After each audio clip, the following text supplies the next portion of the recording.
Sejam muito bem-vindos para mais um vídeo da nossa série Basileia, que trata de valores do Reino de Deus. Nós estamos agora no ano de 2022 fazendo uma série chamada Desigrejados, dentro do universo Basileia. Qual que é o propósito com esse tema, Desigrejados? Eu tenho ouvido falar que hoje a maior comunidade evangélica ou cristã do Brasil é essa igreja de desigrejados. Como assim, Juliano? Igreja de desigrejados? Coisa estranha. Pessoas, cristãos, que não frequentam mais o prédio, né? A estrutura religiosa, não são mais filiados a uma igreja com aquela carteirinha de membros. Eu já tive carteirinha de membro, já fui filiado a uma igreja.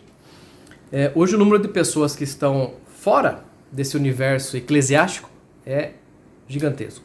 Há quem diga que é a maior comunidade evangélica e cristã do Brasil, essa comunidade de desigrejados. Quais são os motivos para isso? São diversos, a gente pode abordar isso alguma hora. Vou citar apenas alguns aqui, e talvez um dos mais famosos seja: eu me decepcionei com o pastor, eu me decepcionei com a pastora, me decepcionei com o irmão que ministrava o louvor, eu me decepcionei porque tinha um grupo de irmãos lá, assim, assado.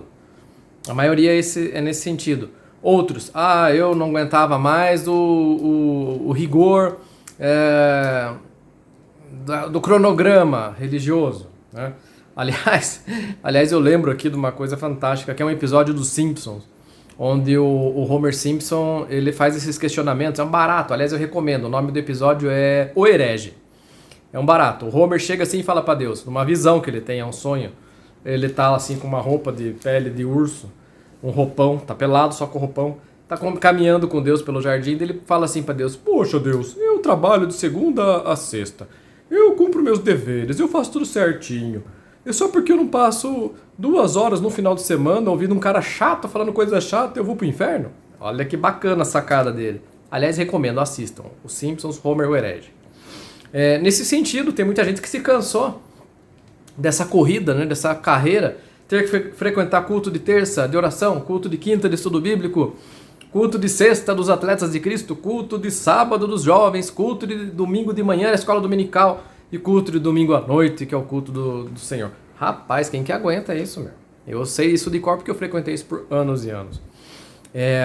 Então, essa é a questão que se coloca, né? Por que as pessoas estão desigrejadas? Por que cristãos estão desigrejados? Os motivos, como eu disse, são vários. Aqui eu só citei 2. Mas a gente precisa, uma hora dessa, ir mais a fundo nessa questão, né? Mas hoje eu quero falar sobre João capítulo 3, o encontro de Jesus com Nicodemos. Vou tentar ser breve e o mais direto possível. Esse encontro de Jesus com Nicodemos, ele tem muito a ver com o início da carreira cristã. E hoje eu estava pensando nisso. Como é que nós podemos orientar o início da caminhada cristã? E aí, quando eu falo caminhada cristã, eu estou querendo dizer literalmente caminhada com Cristo. Sem religião, sem vínculo eclesiástico formal, sem carteirinha de membro, sem ser dizimista, fiel. Estou falando caminhar com Deus todo santo dia, cumprindo aquele culto racional que Paulo fala lá em Romanos 12, amando a Deus acima de todas as coisas e amando ao próximo como a si mesmo. Estou falando nesse sentido. Então, quando eu olho para essa história, nessa narrativa de João, onde ele trata de Jesus encontrando com Nicodemos, eu vejo muito disso, desse princípio de caminhada na fé, de orientações para o início de caminhada na fé. Vamos lá, João capítulo 3. Antes disso, se você gosta desse tipo de conteúdo, pensou que ia esquecer, né? Antes disso, deixe seu like, inscreva-se no canal. Por que isso é importante? Porque quando você dá o seu like, o seu curtir, quando você se inscreve nesse canal, o YouTube entende, o algoritmo do YouTube entende que essa mensagem é relevante e vai chegar para mais pessoas que gostam e que precisam, acima de tudo, desse tipo de conteúdo. Vamos lá? Evangelho de João, capítulo 3, versículo 1. Havia entre os fariseus um homem chamado Nicodemos, um dos principais dos judeus. Este, de noite, foi ter com Jesus. Ele disse: Rabi, sabemos que és mestre vindo da parte de Deus, porque ninguém pode fazer estes sinais que tu fazes, se Deus não estiver com ele. A isto respondeu Jesus: em verdade te digo que, se alguém não nascer de novo, não pode ver o reino de Deus. Perguntou-lhe Nicodemos: Como pode um homem nascer sendo velho? Pode, porventura, voltar ao ventre materno e nascer pela segunda vez? Respondeu Jesus: em verdade te digo, quem não nascer da água e do Espírito não pode entrar no reino de Deus. O que é nascido da carne é carne, e o que é nascido do Espírito é Espírito. Não te admires de eu te dizer, importa-vos nascer de novo. O vento sopra onde quer. Você ouve a sua voz, não sabe de onde vem, nem para onde vai. Assim é todo o que é nascido do Espírito. Então lhe perguntou Nicodemos: como pode suceder isto?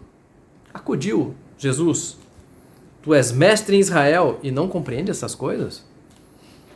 Em verdade te digo que nós dizemos o que sabemos e testificamos o que temos visto. Contudo, não aceitais o nosso testemunho.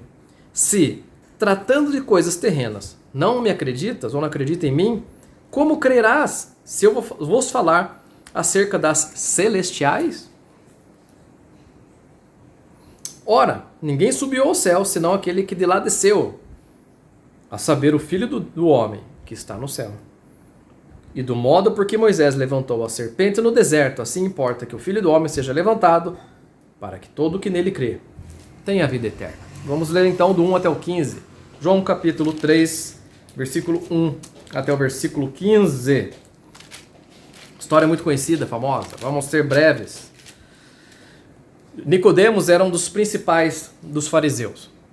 Quem eram os fariseus? Era um grupo, era uma facção dentro do judaísmo. E era um grupo conhecido por respeitar literalmente todas as exigências da lei. Tudo. Então os fariseus são aqueles caras que vocês veem com trancinhas e tal, assim. Aqueles caras eram os fariseus lá na época de Jesus. Como eles eram literalistas demais, eles eram extremamente religiosos, né? No entanto, eles sempre queriam pegar Jesus em alguma cilada, eles queriam tentar Jesus e queriam pegar Jesus em alguma falha, né? Nesse encontro com Nicodemos, no primeiro momento parece que não, parece que Nicodemos vai até Jesus de uma maneira mais piedosa, né? Mas eu fiquei intrigado porque Nicodemos chega, fala uma coisa para Jesus e Jesus responde de sola, assim, um negócio nada a ver. Que me lembrou muito o diálogo que ele vai ter lá no capítulo 4 com a mulher samaritana, que nós lemos aqui na semana passada. Ao invés de avançar, nós fizemos o capítulo 4 e agora o 3. Vejam que interessante. Nicodemos, um dos principais. Bom, os fariseus eram muito exigentes, eram extremamente literalistas e rigorosos. Então, para ser um fariseu já não era fácil. Agora, para ser um principal dos fariseus, é porque o cara era casca grossa, o cara era extremamente rigoroso, literalista, fazia tudo ao pé da letra. Esse cara chega para Jesus e fala: Rabi, sabemos que és mestre em Israel. Então o cara que era mestre chega e reconhece o outro mestre. Mas daí é provável que tivesse uma intriguinha ali, porque Jesus não era fariseu. Jesus não respeitava os princípios que os fariseus respeitavam. E Jesus ainda por cima curava no sábado. Ele operava milagres no sábado, os caras ficavam escandalizados, ficavam doidos. Aí ele chega para Jesus e dá uma puxada de saco violenta. Sabemos que és mestre em Israel. Por quê? Aí ele responde: porque ninguém pode fazer os sinais que você faz se Deus não estiver com ele. Aí ele justifica: ó, Jesus, você é mestre, beleza, entende pra caramba das escrituras, a gente também entende.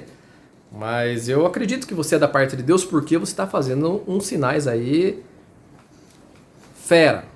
Pô, tem paralítico sendo curado, cego enxergando, coisa de louco, meu. Menina ressuscitando. Cara, ninguém pode operar esses sinais se Deus não estiver com ele. Aí, essa é a apresentação política e puxa saco. Jesus responde de sola, um negócio que não tinha nada a ver com a introdução feita pelo fariseu, né? Em verdade te digo que, se alguém não nascer de novo, não pode ver o reino de Deus. Pá! Cara, Jesus sempre vai enxergar a nossa intenção profunda. Jesus sempre vai enxergar o nosso coração. Ele sempre vai enxergar aquilo que está lá dentro. Por mais que o nosso exterior mostre outra coisa, por mais que o nosso exterior apresente outra coisa, o superficial, né? Por mais que a gente apresente uma máscara, uma estrutura física, psicológica até, a gente não pode esconder dele o que realmente nós necessitamos. E ele sabia que o que o Nicodemos necessitava era de uma verdadeira experiência de nascer de novo. O Nicodemos era um cara que estava vivendo apenas a regra da religião, apenas o social da religião. Ele não tinha vínculo com o Criador no coração. Ele poderia até ser piedoso, mas era tudo em obediência a uma religiosidade. Jesus chega e pá, de sola, já larga para ele. Cara, ninguém pode ver o reino de Deus se não nascer de novo. A exemplo do que aconteceu lá no capítulo 4, com a mulher samaritana, Jesus vai ficar trocando palavras aqui com Nicodemos, sendo que ele fala uma verdade espiritual, uma verdade do reino de Deus. E o interlocutor dele, no caso aqui o Nicodemos, devolve com a visão material, com a visão humana, com a visão limitada, efêmera, limitada. Ele fala para Jesus: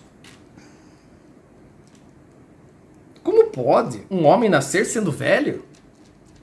Pode, porventura, voltar ao ventre materno e nascer pela segunda vez? Pensem aqui, para nós é comum ouvir essa expressão nascer de novo porque, querendo ou não, a partir da década de 90, explodiu o movimento evangélico no Brasil de uma maneira forte, cada vez maior, cada vez mais crescente, e é comum a gente ouvir as pessoas falando nascer de novo, que significa o quê? Arrependimento. Na Bíblia significa arrependimento e voltar-se ao senhorio de Cristo, aceitar, receber o senhorio pleno de Cristo sobre a sua vida. O Nicodemos achou isso a coisa mais esquisita do mundo, afinal de contas ele estava lá no ano 70, não, nem isso, no ano 30 da era cristã, e ouvindo uma expressão totalmente estranha a um ouvido judeu. Importa-vos nascer de novo. Cara, aí ele pergunta, né? Mas espera aí, Jesus, espera aí, não estou entendendo.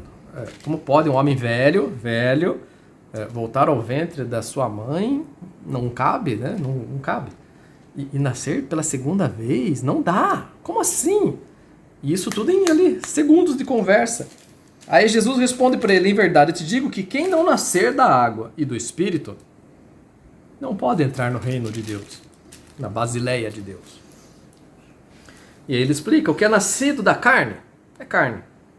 E o que é nascido do Espírito com E maiúsculo é Espírito. Não te admires de eu te dizer, importa-vos nascer de novo. Jesus está explicando para ele: olha, presta atenção aqui, Nicodemos. Tua visão está limitada. Você está olhando só para o aspecto humano. Nascer de novo não é voltar para a barriga da mãe, rapaz. Presta atenção. Todo que é nascido da carne é carne. Todos os homens e mulheres nasceram da carne. E aí eu quero fazer uma lembrança aqui. Todos nós recebemos o sopro durante a nossa vida, o sopro divino, o sopro dos céus. Vou explicar. O primeiro sopro é o sopro que o Adão recebeu. Então, lá no Gênesis, Deus molda o barro, forma um homem ali no barro e sopra nas narinas dele. Uash! Soprou. A palavra sopro e a palavra espírito, lá no hebraico, são a mesma coisa. Uash! Soprou. Soprou vida e o Adão veio à existência. Você, lá na barriga da sua mãe, estava envolto na placenta, cheio de líquido.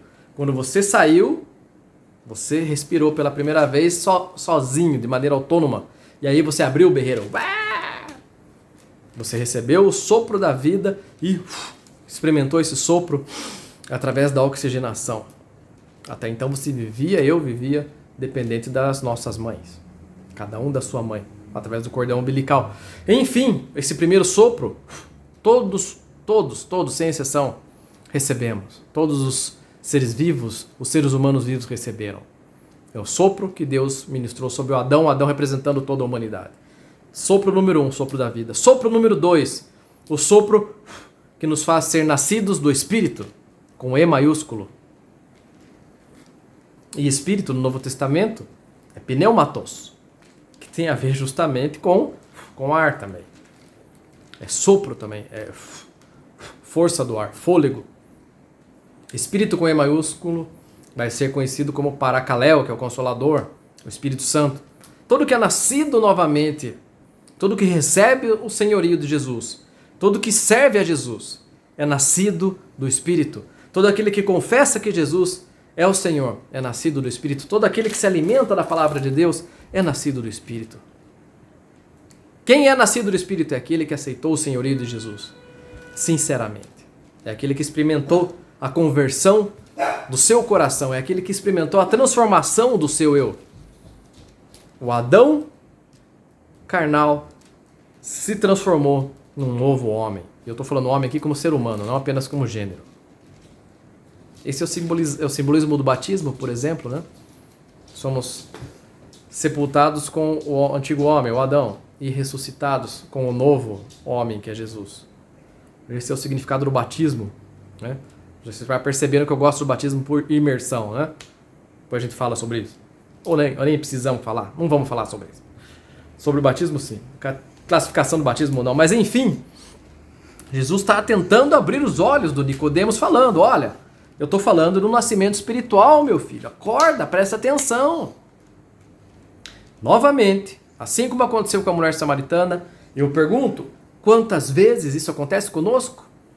Dialogamos com Deus, Ele manda para nós verdades espirituais, verdades do reino, códigos do reino, e nós entendemos pela nossa limitação, limitando a palavra de Deus e a vontade de Deus aos aspectos físicos, aos aspectos limitados da nossa existência material. É tempo de abrirmos os olhos. Abrirmos os olhos. Assim como era tempo do Nicodemos abrir os olhos. Aí Jesus fala para ele, todo que é nascido do Espírito é Espírito. Então lhe perguntou Nicodemos, como pode suceder isto? Ele não tinha entendido ainda. Aí Jesus não se aguenta. Assim como ele meteu o pé, no bom sentido, na conversa com a mulher samaritana, ele mete o pé aqui no Nicodemos e fala, versículo 10, tu és mestre em Israel e não compreende essas coisas? Ai, que pancada. Tu és mestre entre os homens, rapaz, e não compreende o que eu estou te falando? Em verdade te digo que nós dizemos o que sabemos, testificamos o que temos visto, contudo não aceitais o nosso testemunho. Se tratando de coisas terrenas não me credes, como crereis se vos falar das celestiais? Aí ele fala um pouquinho, ora ninguém subiu aos céus, senão aquele que de lá desceu, a saber o Filho do Homem que está no céu. E do modo por que Moisés levantou a serpente no deserto, assim importa que o Filho do Homem seja levantado. Aqui ele já está fazendo alusão à sua morte na crucificação. Para que todo aquele que nele crê, para que todo aquele que crê no Filho do Homem, Jesus, tenha a vida eterna. Então, aí fomos até o versículo 15. Então, a grande questão aqui é, primeiros passos. Primeiros passos. Primeira coisa, humilhai-vos, portanto, sob a poderosa mão de Deus, e Ele vos exaltará. Humilhai-vos, portanto, sob a poderosa mão de Deus, e Ele vos exaltará. Humilhar-se diante de Deus é fazer o seguinte, olha, Senhor, aqui nesse mundo terreno, eu tenho tais e tais títulos, eu tenho tal e tal patrimônio, eu tenho tal sobrenome, eu tenho tal e tal influência, eu tenho tal e tal experiência, eu estou me despindo de todas elas, eu estou deixando de tudo isso aí, estou deixando tudo isso de lado, estou reputando isso como secundário, porque eu quero fazer a tua vontade, eu quero ouvir tua voz, porque eu quero, Senhor, que o Senhor me mostre o que é viver contigo. E por que isso é tão pleno? Por que isso é tão fantástico? Primeiramente porque, óbvio, né? É o nascer de novo, é o novo vínculo com o Criador, é o novo vínculo de fé, é ter um relacionamento pessoal e verdadeiro com Deus, não religioso. E no segundo momento, é pira em cima de pira. Vou falar um pouquinho aqui. Teve um profeta lá no Antigo Testamento, um cara muito louco, chamado Isaías. E ele teve uma experiência com Deus fantástica.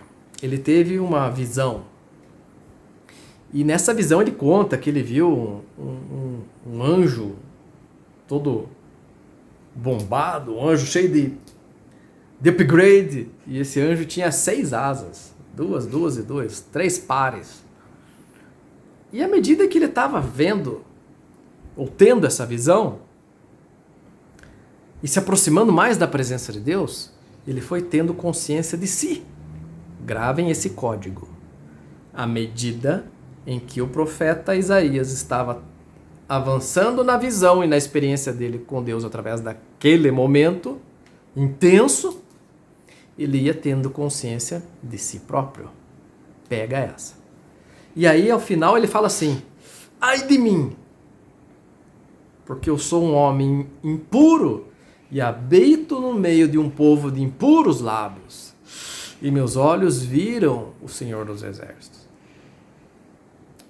No nosso relacionamento com Deus, quando nós nascemos de novo, quando nós tomamos consciência das verdades do reino, quando tomamos consciência de que o que existe não é apenas isso aqui, ó, não é apenas o material, não é apenas o que é passageiro, o que é efêmero, mas tomamos consciência que existe um reino dos céus aqui entre nós já. Quando tomamos consciência do senhorio de Cristo sobre nós, nós começamos a enxergar mais de nós mesmos. Começamos a enxergar mais de nós mesmos porque Ele nos mostra, Ele nos revela. E hoje eu vou dar só uma pontinha de um assunto importantíssimo que a gente precisa tratar aqui ao longo da nossa caminhada Basileia Desigrejados. Algo chamado propósito.